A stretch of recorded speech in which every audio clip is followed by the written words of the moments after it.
Ow! Have mercy. Hey, it's your brother from the gutter, the slick one back behind the wood. It's the open bar. Yes, Tuesday, October 1st. And what a bummer of a game the other night. I was so depressed, I just couldn't bring myself to recording the Slickcast after that game. The worst drubbing we've taken since 2021 when we lost to the Colts 41 to 15. I mean, the Bills are usually, if we lose a game, it's by a touchdown or less. But not the case. The Ravens, I mean, you got to admit they're kind of a unicorn of a team. I mean, nobody has a quarterback that can run like Lamar Jackson. No other teams have 250-pound running backs with 300-pound fullbacks. And our nickel defense is just not built to stop this kind of an attack. I mean, it's just they didn't prepare. They went into this playing the nickel, and they got their ass kicked right from the get-go. 87 yards and all the way to the house.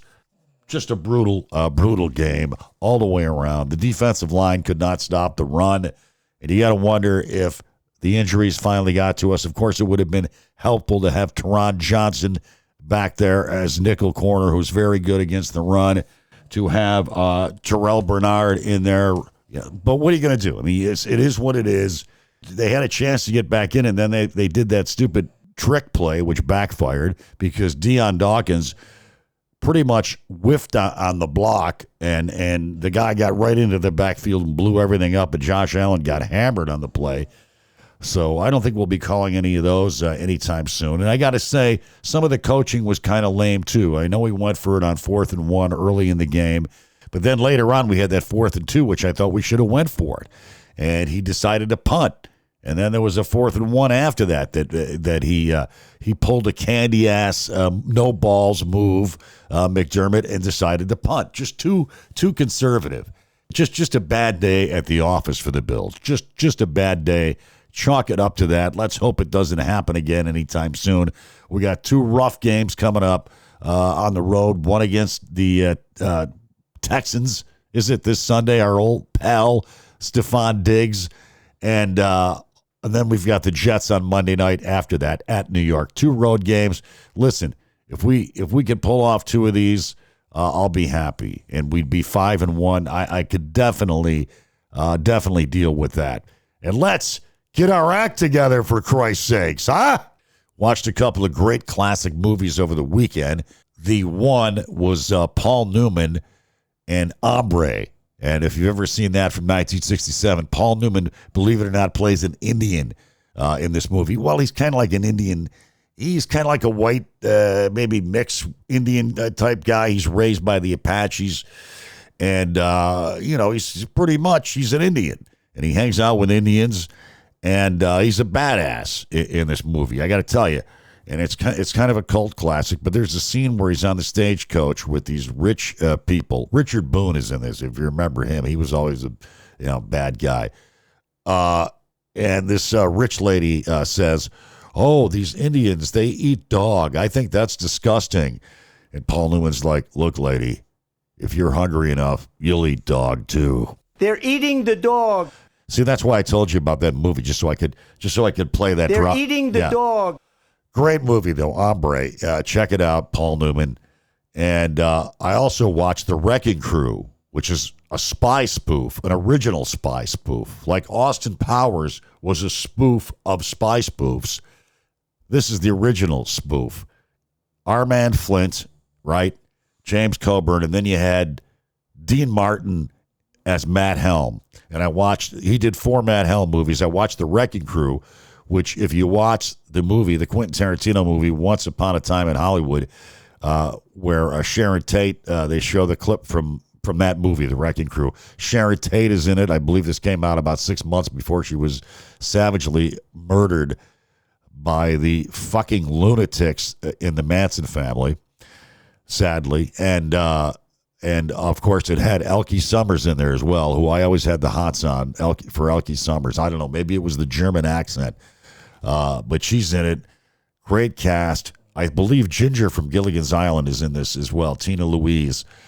She gets kind of killed early on, but twist one up and watch a Mad Helm movie. The Wrecking Crew, probably the best one. If you're going to watch one, that's my advice.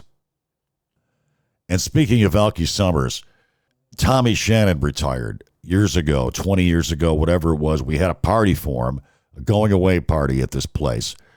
And, we all had to record a video clip of, saying good luck to Tommy. And it was widely known that he had this fling with Anne Margaret back in the early 60s.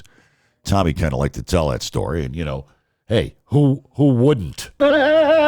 Right. So it was my turn to record a message to Tommy, and I wished him good luck. I'm like, hey, slick here, Tommy, good luck. I wish you the best of luck in your retirement. And hey, maybe I never had an affair with Anne Margaret, but I did slide with Elke Sommer for a while back in the day.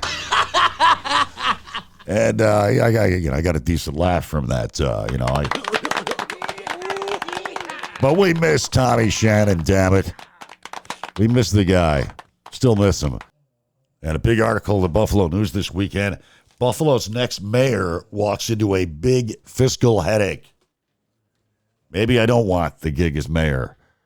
That's right. Whoever runs has to understand that they're not going into the best of circumstances, said Mark Poloncarz, Erie County executive and member of the Buffalo Control Board. The city is facing some serious financial difficulties, and I would not be surprised to see for the next budget not only an increase in taxes, but a reduction in jobs and the number of potential services that are provided by the city of Buffalo. What services? Like the sucky snow plowing we get in the wintertime, huh? Where I get my driveway snow plowed, then these bastards bury me in. So, yeah, that's Scanlon's going to take over, South Buffalo District member, as you know, for now. And, of course, Byron taking that $250,000 gig. Yeah, $250,000 gig at OTB and leaving the city in the shitter. Great. Just great. Great work if you can find it.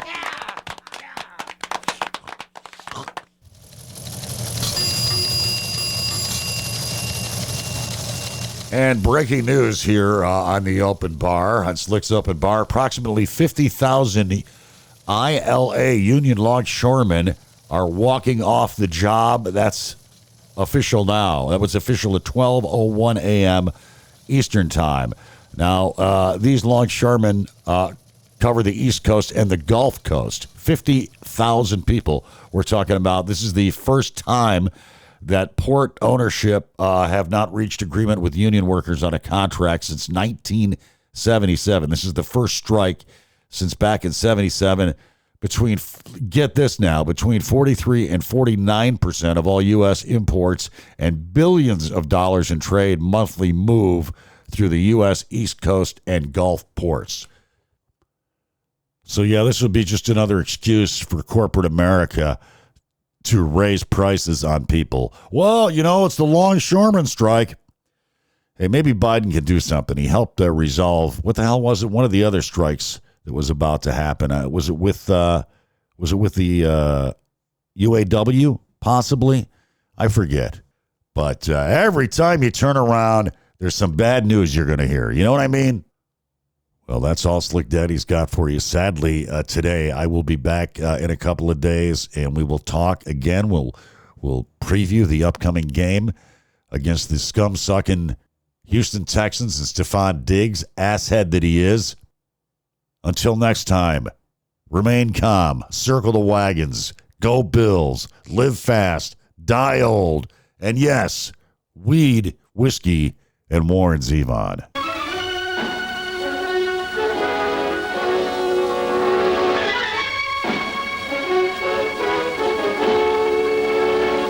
Hail to the king, baby.